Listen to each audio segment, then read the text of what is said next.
Hello guys. Yes, what's up? This is Kokoy of Kokoy. So again, I'm so excited because meron na naman tayong unboxing dito nga sa ating YouTube channel.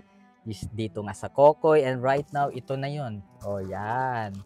So kararating ko lang, ina-update ko talaga 'to parati kasi ang tagal niyang dumating. I think merong connection to sa sa election kaya medyo tumagal.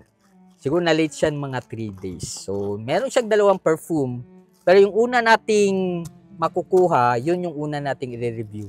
Then, the second perfume, yun naman ang next episode natin. Diba? Para hindi naman isahin lang natin. So, yeah. Buksan na natin. Yun. Siyempre, kapag nag-unbox tayo, mga reviews, maganda talaga dito sa ating YouTube channel. No? Kasi, makakapag-explain kasi tayo ng maayos dito. And syempre, kung saan ang mura, doon tayo pupunta. Okay. Again, maganda yung pagkakabalot. The same pa rin sa seller na binibilhan ko. Kasi nga subok na, no? And maganda talaga silang magbalot, diba? To be fair, mayroon pang ang karton eh. Okay. Ano ba ang first pick natin? Dallas. Parang ito yung una ko nakita. So, ito na lang. Then, the second is yung natin, second episode. Okay, so this is it, pansit. Naku, wala pa naman akong dalang gunting. O, kamay-kamay lang. Pwede naman kamay-kamay lang. Okay. Nahihirapan tayong magbukas, guys, ha? Medyo pala, guys. Medyo masama rin pakiramdam ko ngayon. Sinisipon ako, maybe it's because of the weather ngayon. I don't know, baka lang. Okay, so, yes, this is it, guys. And this is the Pandora scent na Milano Privé. So, meron to siyang sikat na actually, pwede ko siyang ma-call out because discontinued na ang perfume na yon. I think ang pagkakaalam ko is 1 million Privé ang ang kanyang kumbaga kinakopy or kanyang kino-clone, no? So, yes, ito na yon. So, alisin muna natin yung mga plastic niya. Yun. So, this is the front. Hindi lang masyado klaro, guys, kasi medyo madilim na. Ngayong hapon lang kasi dineliver. Then, yon. Okay. Then, meron siyang dito, guys. Ito. Sa likod niya. Yon. Monogram. Charot. Okay. And again, guys, sa Pandora, medyo marami na rin ako Pandora. Very simple lang. Walang kuskus balungos yung mga karton nila. So, the same lang din naman. Okay. This is it. Yon. Yeah!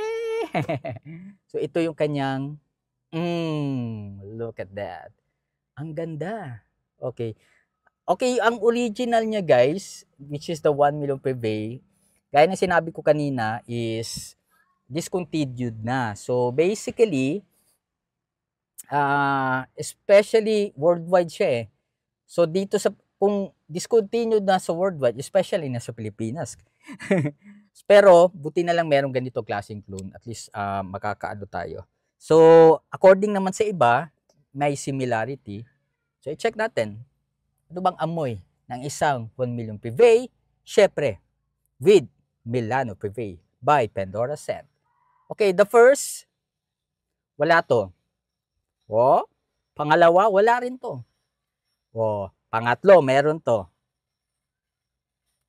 Wala rin. Apat, meron na. May spicy. Okay, okay. Nice, nice. I really like it. Very siya, guys, very, ang unang maano mo is very, ba yan? Ano bang right word nito eh? Parang very formal, elegant. Yon, that's the right word for this, no? Yun yung maganda sa So, buti na lang medyo meron tayong sakit konti, at least medyo napapawisan yung natin. Okay? Yun. Check natin. Bango siya. Medyo nahihirapan tayong makaamoy. Okay.